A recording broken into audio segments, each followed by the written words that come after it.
I remember while reading the Black Clover manga that I was surprised by how little it had going on.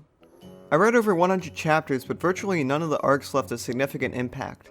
So although the manga was transiently enjoyable, I felt very little fondness thinking back on what had happened.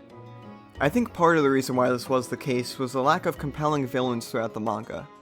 All the villains in Black Clover were either just blatantly evil with no interesting quirks, or they were haughty douchebags who felt completely unlikable.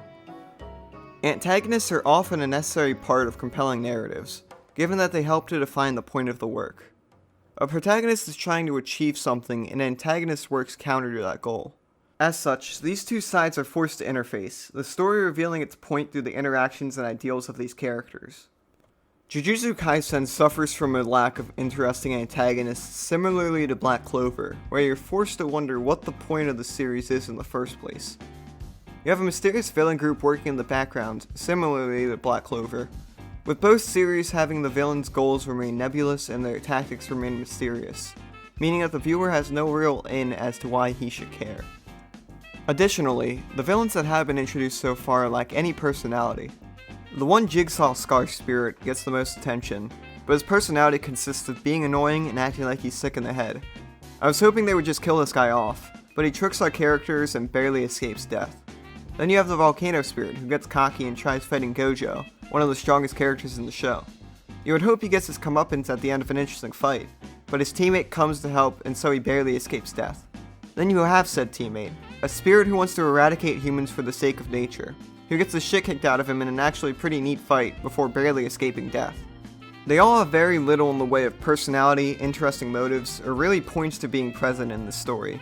And even then the show goes to great lengths of keeping them alive even when they are outclassed. I have a hard time seeing these characters develop into ones that I would have any remote interest in, so I would have just preferred the show to have bit the bullet and killed them off.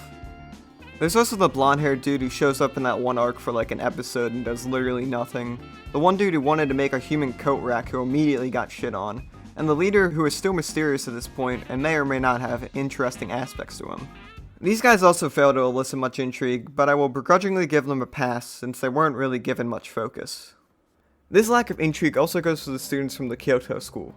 Aside from best girl Kasumi Miwa and best boy Aoi Todo, all the students from Kyoto are haughty and instantly dislikable. This might be a fine trait to have for maybe one or two of the characters, but introducing 4 of 6 to be so far up their own ass is just poor writing. Sure, maybe they have tragic backstories and reasons to hate specific students from the Tokyo school, but it doesn't make it any less infuriating to watch them in the show. I might be able to hope that they are redeemed in the future and become interesting down the line, but the show needs to convince me of why they would act this way in the first place and why I should believe that they would change for the better, instead of relying on me understanding tropes. The show actually does explain much of these characters' reasoning during the inner school arc, but I don't really buy any of it, and I don't see myself enjoying watching them down the line, which is assuming I even enjoy watching the Tokyo school characters much as is. There are many other things to pick on the show for: bland heroic characters, messy pacing, poorly defined abilities and powers, or something like the zone expansions essentially being stat checks. Does the show have good fights? Ostensibly, I suppose the fights are fun to watch when they happen, but you have to bide your time to get to those, and they don't have much narrative weight when they do happen. If you don't care about the stakes, then what good is the fight? When I think of good arcs in shonen manga, the battle of ideals between the hero and the villain tend to be what drives the arc forward in a compelling manner. The villain sitting back and unleashing some goon from the comfort of his home isn't really compelling writing, it just feels like it's filling time.